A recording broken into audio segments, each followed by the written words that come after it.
बिस्मिल्लाहिर्रहमानिर्रहीम। नाज़रीन, प्रोग्राम हर क़तरा है एक मोती के साथ आपका मेज़बान महमूद हामिद हाज़िर खिदमत है। नाज़रीन, किसी भी कौम की तरक्की के लिए उसकी मईशत का मज़बूत होना बहुत ज़रूरी है, और जब नामसाइद हालात के अंदर क़याम पाकिस्तान के बाद मुल्क को माशी तौर पे बहरान का सामना था, तो उस वक्त कायद आज़म मोहम्मद अली जिन्ना ने अवाम से अपील की थी कि मुझे गोलियां चाहिए हैं, चांदी की गोलियां। और उस वक्त भी लोगों ने और ताजिर बरादरी ने पाकिस्तान की बका के लिए, पाकिस्तान की मईशत को मजबूत करने के लिए बढ़ चढ़ कर हिस्सा लिया था, ताउन किया था, जिसके नतीजे के अंदर पाकिस्तान जो एक नौज़ायदा रियासत थी और चारों तरफ दुश्मन उसको ख़त्म करना चाहते थे, वो मजबूत हुई, तवाना हुई और आज एक एटमी क़ुव्वत बन के दुनिया के सामने है। बेशक हमारे सामने बहुत सारे मसाइल हैं, बिजली का मसला है, करप्शन का मसला है, लेकिन इसके बावजूद इस धरती के अंदर ऐसे लोग हैं जो इस मुल्क की तरक्की के अंदर और इस मुल्क की मईशत को मजबूत करने के लिए और इसे दुनिया का टाइगर बनाने के लिए भरपूर जद्दोजहद कर रहे हैं। आज हमारे इस प्रोग्राम में हमारे मेज़बान हैं अब्दुल माजिद चौधरी साहब। आप सदर हैं Karachi computerised embroidery owners association के। हम उन्हें प्रोग्राम में खुशामदीद कहते हैं। मैं सबसे पहले अब्दुल माजिद साहब आपसे सवाल करूंगा कि आपकी जो सनत है उसका बुनियाद क्या है, उसकी जो कहना चाहिए कि बुनियादी काम आपका क्या है और आप मुल्क की मईशत के अंदर क्या किरदार अदा करते हैं। बिस्मिल्लाहिर्रहमानिर्रहीम। असल में मैं और मेरी जो एसोसिएशन है वो एम्ब्रॉयडरी, जो लोग यहाँ पर एम्ब्रॉयडरी का सेटअप जिनका है उनको रिप्रेजेंट कर रही है। आज से 30 साल पहले अगर आप जामा क्लॉथ मार्केट गए हों तो लोग एक हाथ की मशीनों पे बैठे हुए, जैसे सिलाई की मशीन होती है ऐसी एक मशीन में बैठे कर रहे होते थे। और अब जो मशीन है वो 20-21 हेड की आती है, यानी एक मशीन ऑपरेट करने के लिए, 21 हेड की मशीन ऑपरेट करने के लिए एक ऑपरेटर और एक उसका हेल्पर होता है। उसके ऊपर जो काम होता है वो कंप्यूटराइज्ड, यानी कंप्यूटर के सहारे से होता है जी, ऑटोमेटिक सब काम होता है। जी जी। पहले जो डिज़ाइन बनाया जाता है वो किसी सॉफ्टवेयर के ऊपर बनाया जाता है और उस सॉफ्टवेयर से वो मुंतकिल कर दिया जाता है मशीन के ऊपर, और मशीन वैसे ही काम करती है जैसे उसको इंस्ट्रक्शन उस सॉफ्टवेयर में दे दी गई हैं। जो बाहर के मालिक हैं, जब वो कोई चीज़ पाकिस्तान से मंगाते हैं, मिसाल के तौर पे टी शर्ट है, जीन्स की पैंट है और बच्चों के गारमेंट्स हैं, आप देखेंगे कि उन पर कुछ न कुछ एक फिगर बनी होती है जी। कोई मोनोग्राम बना होता है। सही। वो सब आजकल इन्हीं मशीनों में बनाया जाता है और वो मोनोग्राम इतनी इस मशीन पर बनाने से उसकी 4-5 रुपए एक मोनोग्राम की कीमत आती है। तो वो 4-5 रुपए की चीज़ मालिकान के लिए, जो एक्सपोर्टर्स हैं उनके लिए वो बन गई 12-15 रुपए, बल्कि अगर डॉलर 80 रुपए का है, बल्कि 85 का हो गया है, तो वो पड़ गई 40 रुपए की अब। जी। तो इस तरीके से, बल्कि डॉलर तो अब 90 का हो गया, 91 का हो गया है। जी। जो भी है वो जी। बहरहाल 50-60 सेंट से कम में वो चीज़ नहीं होती जी। जो 4-5 रुपए की यहाँ पड़ती है। जी। कुछ तो उसमें एम्ब्रॉयडरी के ओनर का मुनाफा है जी। और ज़्यादा मुनाफा उस एक्सपोर्टर का है जिसने अपने गारमेंट में वैल्यू एडिशन की है। अगर उसकी गारमेंट $2 की थी और उसने ये 4-5 रुपए इसमें ऐड करने के बाद 50 सेंट बढ़ा दी, तो ये पाकिस्तान में इजाफी फॉरेन एक्सचेंज आना शुरू हो गया। जी। इस इंडस्ट्री की बड़ी अहमियत है। इसके ऊपर लोग, पहले ये जापान से मशीन आती थी और शुरू में मशीन 15 लाख रुपए की यहाँ आराम से मिल जाती थी 1980 में। जैसे जैसे कॉस्ट ऑफ मशीनरी बढ़ती चली गई, ऐसे ऐसे मशीनी कीमत बढ़ती चली गई, और 1990 में कोरिया से मशीनें आनी शुरू हो गई, ज़्यादा तादाद में बनस्बत जापान के, और आज के दौर में चाइना से बहुत ज़्यादा आ रही हैं। भाई साहब ये बताएं कि ये जो आपकी मशीनरी है जो सारा कंप्यूटराइज के ज़रिए से काम कर रही है, और मतलब ये कि कम अफरादी क़ुव्वत के अंदर ज़्यादा प्रोडक्शन आपकी निकाल लेते हैं और इसकी वजह से कॉस्ट कम आ रही है, और इस वजह से आप ज़र मुबादला कमाने के अंदर भी आप ये समझिए कि किरदार अदा कर रहे हैं। आप ये बताएं कि इस वक्त कितने मेंबरान हैं आपसे वाबस्ता, जो लोग यहाँ पर मुतासर हैं, यानी वाबस्ता हैं इस वजह से, और जो यहाँ क्राइसिस है उससे मुतासर हैं? कराची में 50,000 मशीनें मौजूद हैं जी। 50,000 एक साइजेबल फिगर है जी। और ये मशीनें हर जगह मौजूद हैं। साइट कोरंगी, आपका नॉर्थ कराची इंडस्ट्रियल एरिया, हत्ता के जो नया सुपर हाईवे पे इंडस्ट्रियल एरिया बना है वहाँ पर भी। इसके अलावा हर औरंगी टाउन में जो छोटे छोटे घर हैं उनमें भी जो लोग आज से 10 साल पहले कारीगर थे, उन्होंने अपनी सेविंग्स को जमा करके ये 1-2 मशीनें डाल दी हैं। सही। इसी तरीके से महमूदाबाद, मंजूर कॉलोनी, डिफेंस सोसाइटी, हर जगह अख्तर कॉलोनी, हर जगह घरों में ये मशीनें लगी हुई हैं। मतलब आपकी इसमें सनत में एक पुख्ता किरदार अदा कर रही हैं, एक मुस्तहकम किरदार अदा कर रही हैं। इससे वाबस्ता लोग जो हैं अब मुतासिर किस चीज़ से हैं? सबसे पहली चीज़ है वो लॉ एंड ऑर्डर से मुतासिर हैं।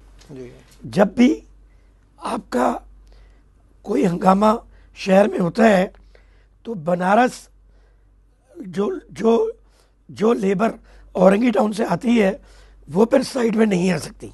सही। बनारस में रुकावट पैदा होती है, इनके भी लोग जमा होते हैं, उनके भी लोग जमा होते हैं। सही। उनके दरमियान टकराव होता है, और इसी तरीके से मामला कुछ भी हो, इफेक्ट बहरहाल इस छोटे एसएमई सेक्टर है ये, इस एसएमई इंडस्ट्री को इफेक्ट बहुत ज़्यादा हो जाता है।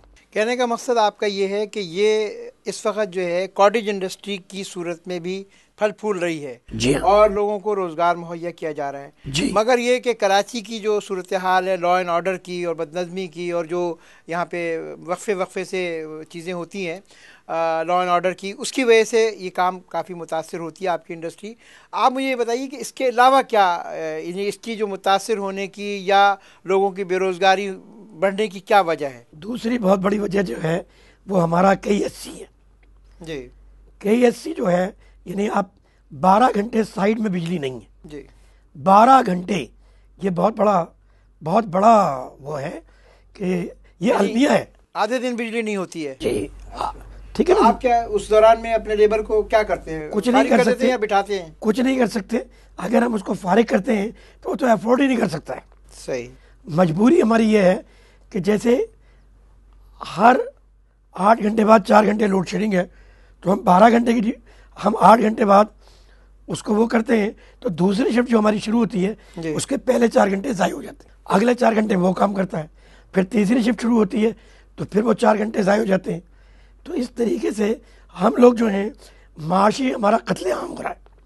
मतलब ये कि आप जो सैलरीज दे रहे हैं वो तो 8 घंटे की दे रहे हैं जी हाँ, लेकिन जो आउटपुट निकल रहा है, जो आप लेबर से काम ले रहे हैं वो सिर्फ 4 घंटे ले रहे हैं, और उसकी जिम्मेदार KSC है। KSC मतलब बिजली न होने की वजह से आप लेबर को फारिग भी नहीं कर सकते और मजबूर हैं कि आप उसको तनख्वाह देकर फारिग बिठाएं और उसका प्रोडक्शन है, ज़ाहिर है इससे आपकी जो प्रोडक्शन की कॉस्ट है वो बढ़ रही है। आप ये बताएं कि इसमें जो KSC के काम हैं उनका क्या कहना है, उनका क्या इसमें मौक़िफ़ है? आपके इस सवाल से पहले मैं कुछ चीज़ें और उजागर करना चाहता हूँ। मिसाल के तौर पे 3 साल पहले बिजली के जो नर्ख थे इंडस्ट्री के लिए वो 6 रुपये पर यूनिट थे जी। आज हम 12 रुपये पर यूनिट दे रहे हैं। 100% इजाफा हो गया। 100% इन 3 सालों में जी इन्होंने इजाफा किया है। ठीक है। ये तो रही महंगाई की सूरत हाल जी। इसी तरीके से हम लेबर को, जो 3 साल पहले हमारी लेबर 8,000 रुपये में काम कर रही थी जी। वो अब यकीनन 15,000 रुपये में काम करती है। हमारी प्रोडक्शन कम हो गई, बिजली की कॉस्ट हमको डबल हो गई, सही। और हमारी जो लेबर कॉस्ट है वो डबल हो गई। लेकिन उस तनासुब से हमको पैसे अपनी मार्केट से नहीं मिल रहे हैं, सही, बवजह कंपटीशन। और दूसरी बात, जो बहुत बड़े बड़े सनतकार हैं या ऐसे लोग जो सरमाएदार हैं, वो मुसलसल हमें इस्तेसाल किए चले जा रहे हैं। ऐसे में सेक्टर बुरे हाल में।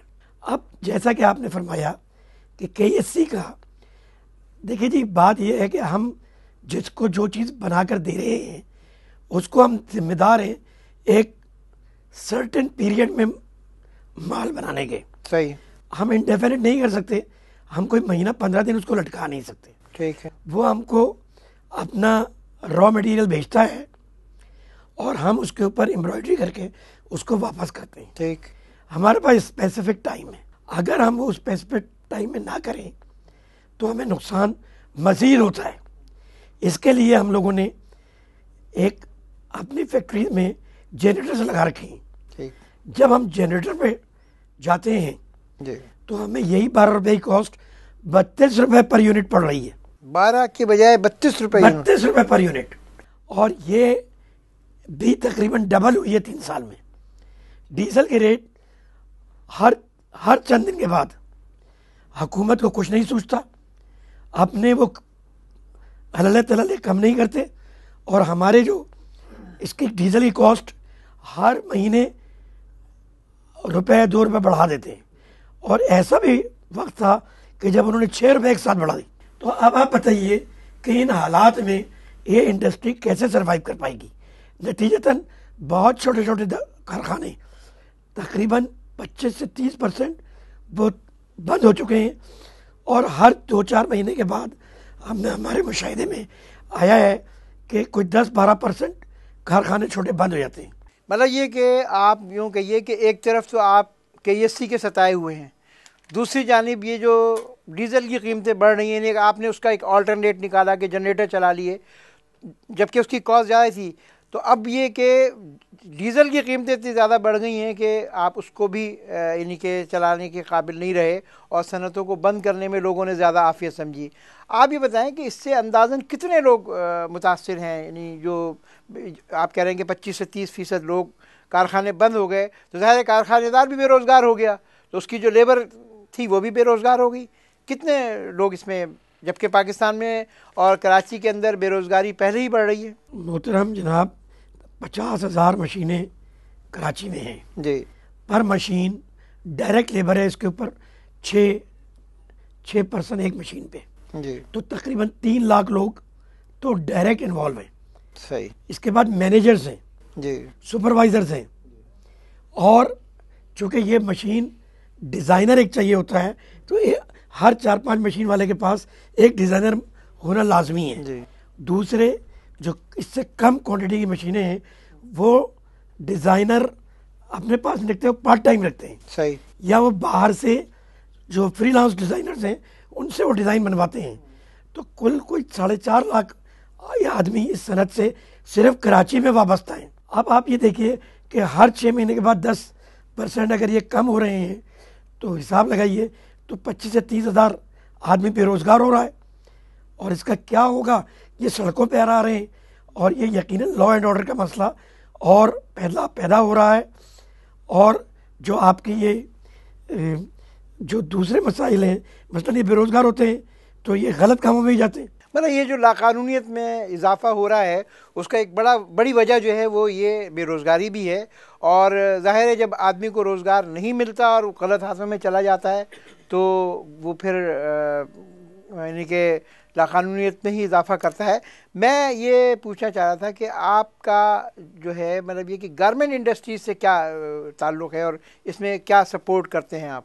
मोहतरम महमूद आमिर साहब, मैं आपकी तवज्जो दिलाना चाहता हूँ। सबसे पहले पाकिस्तान जो है वो 5वां बड़ा कंट्री है कॉटन ग्रो करने वाला। हमारे पास कॉटन तकरीबन आप यूँ समझिए कि कुछ 4 लाख बेल कॉटन हमारे पास पैदा होती है। अगर हम ये एक्सपोर्ट करें तो हमें $2.5 पर पाउंड ये मिलता है। ठीक। लेकिन अगर हम इसको धागा बना के एक्सपोर्ट करें तो वो 2.5 का 3.5 पौने 4 हो जाता है। ठीक। इसी को अगर हम और प्रोसेस कर दें, यानी हम डाइंग कर दें सही तो ये वैल्यू और बढ़ जाती है। इसके बाद अगर हम इसे प्रिंटिंग कर दें जी तो ये वैल्यू में मज़ीद इजाफा हो जाता है। और जब इसकी गारमेंट बनाते हैं जी और वो एक्सपोर्ट करते हैं तो हमें $2.5 की जगह $12.5 पर पाउंड इसकी कीमत वसूल करते हैं। यानी $10 आपको पर पाउंड इजाफी जी यानी कि कीमत मिलती है इस सूरत में कि हम इसको रॉ मटेरियल में बेचने के बजाय हम इसको अगर किसी सूरत में बेचें, गारमेंट की सूरत में गारमेंट बेचें, की तो मतलब ये कि ये आपकी जो इंडस्ट्री है वो उससे रिलेटेड है। जी। तो जब आप इससे मुतासिर हैं, वही KSC के मसाइल, वही बदअमनी के मसाइल जब आप उससे दो चार हैं तो गारमेंट की इंडस्ट्री भी उससे मुतासिर होगी। यकीनन आपकी बात सही है, मुतासिर है। और इसी वजह से गो कि ये है कि एक्सपोर्ट हमारे पास ऑर्डर्स मौजूद हैं लेकिन हम पूरे नहीं कर पाते।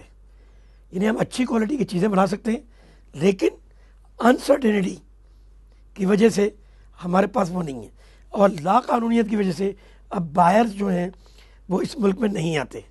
हमें इजाफी अखराजात करने पड़ते हैं, या तो हम सिंगापुर जाते हैं उनसे मिलने या दुबई जाते हैं। ये एक मतलब अलग ड्रॉबैक है। ये एक अलग ड्रॉबैक। जी हाँ, अगर हुकूमत ज़रा सी तवज्जो दे और बुनियादी तौर पर पहले वक्त में लॉ एंड ऑर्डर का मसला हल कर दे तो ये बायर्स यहाँ आने शुरू हो जाएंगे। तो आज हमारी जो एक्सपोर्ट है अगर वो $18 बिलियन की है तो ये एक्सपोर्ट हम बिल्कुल इजीली 50% अगले 2 सालों में बगैर किसी इजाफी जद्दोजहद के हम कर सकते हैं, बशर्त ये कि हमारे हुक्मरान इस पर तवज्जो दें। आपके कहने का मकसद ये है कि सिर्फ लॉ एंड ऑर्डर का मसला और बिजली का मसला, इन दो मसाइल को अगर काबू कर लिया जाए तो हमारी एक्सपोर्ट जो है विद इन 2 ईयर्स 50% इंक्रीज कर सकती है। बिल्कुल दुरुस्त बात है। और इस वक्त जो है जो सूरत हाल, माशी सूरत हाल है, उसमें यह है कि हम बराबर डेफिसिट में जा रहे हैं एक्सपोर्ट के लिहाज से। हमारी इंपोर्ट बढ़ती जा रही है और एक्सपोर्ट कम होती जा रही है। और आपका कहना यह है कि अगर हम सिर्फ इस दो मसाइल यानी कि अमन अमान के मसले को और बिजली के मसले को कंट्रोल करें तो सिर्फ ये आपकी गारमेंट इंडस्ट्री के अंदर जो है 50% इंक्रीज़ हो सकती है। तो आप क्या कहेंगे कि इसके लिए इन दो इक़दामात में क्या रुकावटें हैं? असल में रुकावट जो है इसमें वाहिद रुकावट हुकूमत की नाअहली। लॉ एंड ऑर्डर का मसला जो है ये कोई इतना बड़ा मसला नहीं है, अगर ये मुनासिब तवज्जो दे तो ये पूरा हो जाएगा। इसके अलावा जिन चीज़ों में हम लैग कर रहे हैं, मिसाल के तौर पे मैं आपको बताऊं कि ये जो इंडस्ट्री है हमारी, ये आपके जीडीपी का 34% जीडीपी का हमारी इंडस्ट्री से आपको हासिल हो रहा है। सर ये आप तो आगे चले गए। जो आपने पहले एक बात कही है कि अगर थोड़ी सी तवज्जो दे हुकूमत तो लॉ एंड ऑर्डर को कंट्रोल कर सकती है, तो क्या वजह है लॉ एंड ऑर्डर की सूरत हाल क्यों कंट्रोल नहीं होती? आप राब्ते नहीं करते? हमारे यहाँ पुलिस है, रेंजर्स है, फ़ौज है और क्या कहते हैं एक जमहूरी मुंतखब हुकूमत है, तो आपका राब्ता नहीं हो रहा, या ये कि उस राब्ते के अंदर कोई कमी है? क्या वजह है? देखिए जी, हम राब्ता उनसे रखते हैं चैम्बर के through. Karachi chamber of commerce and industry बहुत बड़ा इदारा है जी, हम बिल्कुल उनके साथ राब्ते में। ठीक। हर 2-4 महीने के बाद जो हमारे वज़ीर दाखिला हैं वो वहाँ आते हैं और वो हमेशा हमको तसल्लियाँ देकर चले जाते हैं, लेकिन हालात जूं के तूं रहते हैं, हालात में कोई बेहतरी नहीं आती। अब ये तो इसके पीछे क्या चीज़ है? नहीं तो क्या वादे करते हैं वो और उसको क्यों पूरा नहीं कर पाते? आप जब मुस्तकिल राब्ते में हैं तो जब एक मीटिंग होती है और वो कहते हैं कि हम इन चीज़ों को करेंगे और फिर अगली मीटिंग में वो नहीं करते, क्या उसकी क्या वजूहात बताते हैं? नहीं, उनके ख्याल में तो कोई बहुत बड़ा मसला ही नहीं है ये, लेकिन हकीकत इसके बरक्स है। ठीक। वो तो हर दफ़ा जब आते हैं तो कहते हैं हमने इतने आदमी पकड़ लिए, हमने ये कर लिया और हमारी जो कारकर्दगी वो ये है। ये सब जुबानी जमा खर्च है, ग्राउंड रियलिटीज़ कुछ और है। सही। जब तक आप उसको नहीं देखेंगे वो होगा नहीं। आप क्या समझते हैं ग्राउंड रियलिटीज़ क्या हैं? ग्राउंड रियलिटीज़ जो मैंने आपको बताई कि हर 2-4 महीने बाद कोई ना कोई कराची में हंगामा है, हर 2-4 महीने बाद। उस हंगामे की नज़र हमारी प्रोडक्शन है, आपका मुबादले की कमी है, आप IMF से कर्जा लेना चाहते हैं और अपनी तिजारत को वसअत नहीं दे रहे हैं। इसकी वजह क्या हो सकती है ये मुझसे बेहतर आप जानते हैं। नहीं, मेरे कहने का मकसद ये है कि इसमें क्या रुकावटें हैं, मतलब ये कि या तो पुलिस उनके साथ मिली हुई है या हुकूमत उनके साथ मिली हुई है, हुकूमत खुद इन मामलात को सही नहीं करना चाहती। मतलब दावे तो बहुत करते हैं कि हम मईशत को मजबूत करना चाहते हैं, लेकिन ये कि अगर वो ये नहीं कर रहे तो आप क्या समझते हैं कि इसमें मेन चीज़ क्या है? कराची के तक मेरे नज़दीक हुकूमत जो है वो बहुत ज़्यादा कामयाब नहीं है इसको कंट्रोल करने में। यानी हद ये है कि मैं अपने कारखाने में जब ये कोई हंगामा हो जाता है तो मैं अपनी जान पे खेल के एक सुजुकी किराए पे लेके मैं अपनी लेबर को लेकर आता हूँ। अच्छा, आधे लोग आ जाते हैं, आधे लोग डर के मारे आते ही नहीं। तो ये हालात हैं, इन हालात में क्या किया जाए? कहने का मकसद ये है कि आप लोग जो राब्ता करते हैं तो हुकूमत की तरफ से भी सिर्फ तसल्लियाँ हैं और अमली इक़दामात कोई नहीं है। बिल्कुल ठीक बात। अच्छा, गारमेंट्स के बारे में आप कहते हैं कि ये जो सनत है ये क्या असरात मुरतब कर रही है इसकी? असल में महमूद आमिर साहब कि ये जो इंडस्ट्री है गारमेंट की, ये 34% इसका हिस्सा है जीडीपी में आपकी। अगर आप 50% बढ़ा लें तो आपकी जीडीपी बढ़ जाएगी खुद ही, बगैर किसी इजाफी जिद्दोजहद के। सही। इसी तरीके से लेबर जो है वो 38% है, यानी पूरी पाकिस्तान की जो लेबर फोर्स है वो 38% हम इस्तेमाल कर रहे हैं गारमेंट्स और अपने इसमें एम्ब्रॉयडरी के अंदर नहीं, वीविंग, स्पिनिंग, वीविंग, प्रोसेसिंग और गारमेंट, एम्ब्रॉयडरी, टेक्सटाइल समझिए आप, पूरी टेक्सटाइल। ठीक। अब मैं आपको एक दिलचस्प बात बताऊं कि जापान से जब भी आप कोई चीज़ मंगाते हैं तो उस आपने 100 रुपये की चीज़ मंगाई तो वो 2 से 5 रुपये आपके जमा हो जाते हैं उस मुल्क के लिए कि अगर आप कोई रिसर्च एंड डेवलपमेंट का काम करना चाहते हैं तो आप उनसे वो पैसे ले सकते हैं। यानी हद ये है कि हम उनसे वो पैसे ही नहीं ले रहे। हमारे यहाँ जो TDAP इदारा है उसने कभी इस पर तवज्जो ही नहीं दी कि हम अपने पैसे वहाँ से मंगाएं और हम उसको इस इंडस्ट्री को कुछ इंस्टीट्यूट बनाएं डेवलप करने के लिए, एजुकेशन की, हमारी लेबर स्किल वो करने के लिए, इनको तालीम देने के लिए ये सब फंड्स अवेलेबल हैं।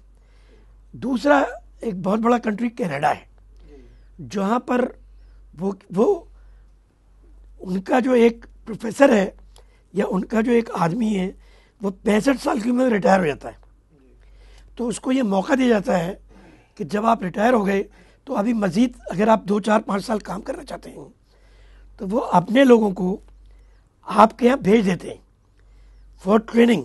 सही। कि आप कि भाई आप क्या ट्रेनिंग हो सकती है, वो टीच कर सकते हैं आपको, समझ रहे ना आप? हमारे यहाँ कोई ऐसा इंतजाम ही नहीं है।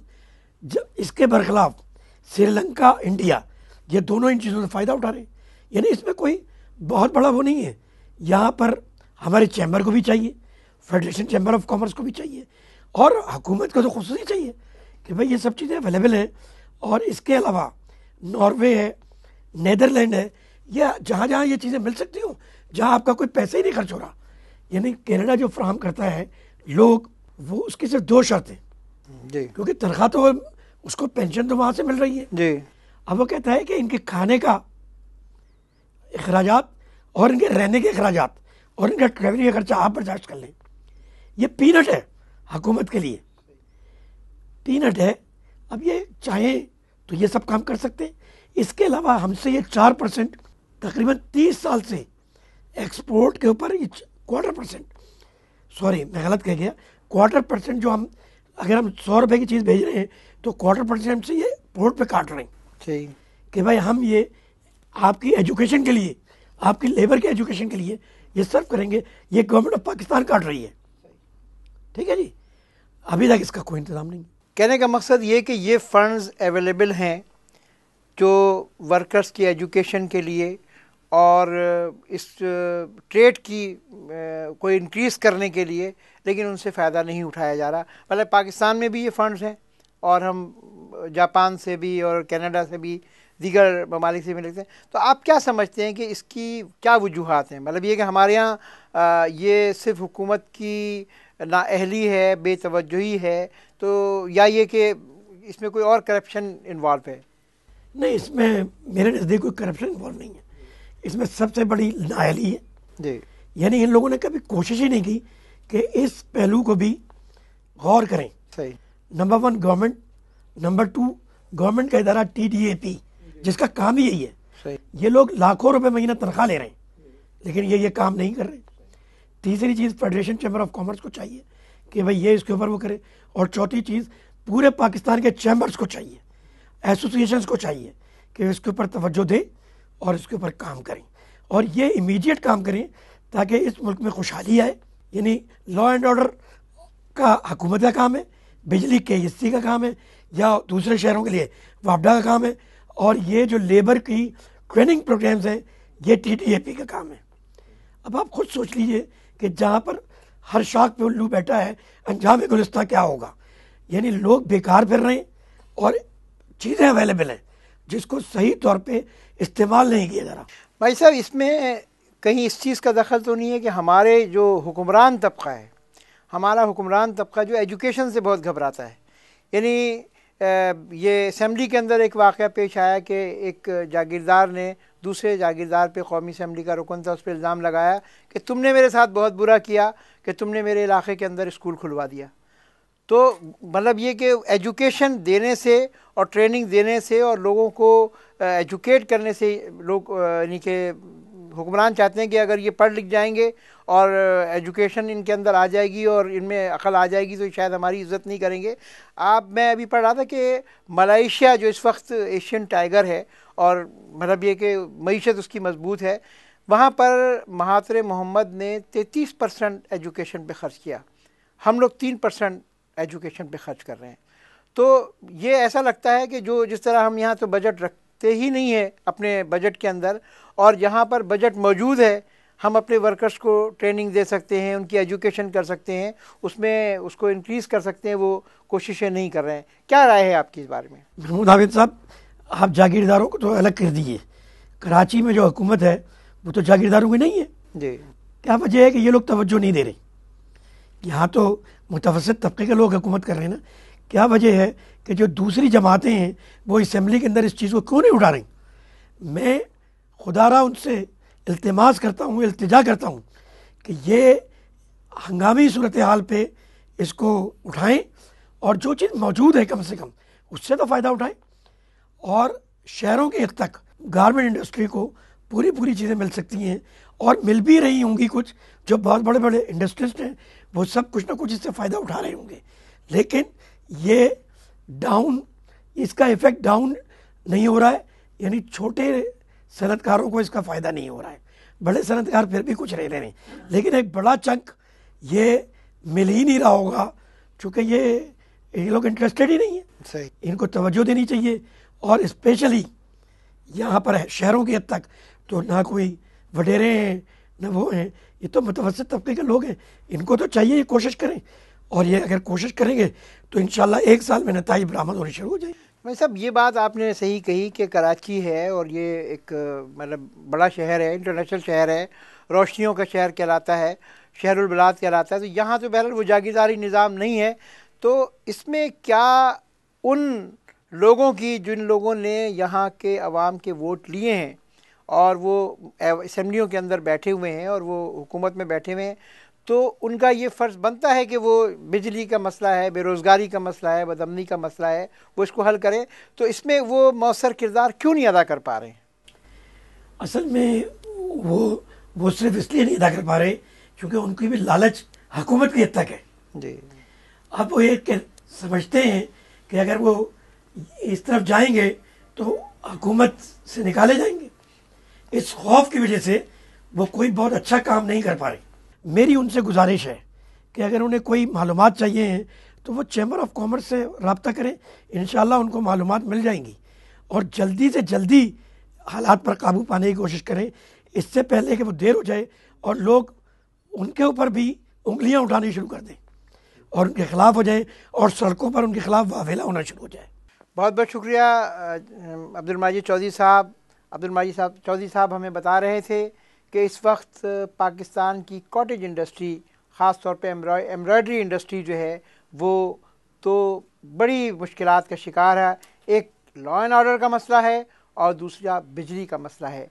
इन दो मसाइल को अगर हल कर दिया जाए तो ये इंडस्ट्री तरक्की कर सकती है और मुल्क के अंदर बेरोज़गारी का ख़ात्मा हो सकता है और पाकिस्तान के ज़र मुबादला के अंदर भी इजाफ़ा हो सकता है।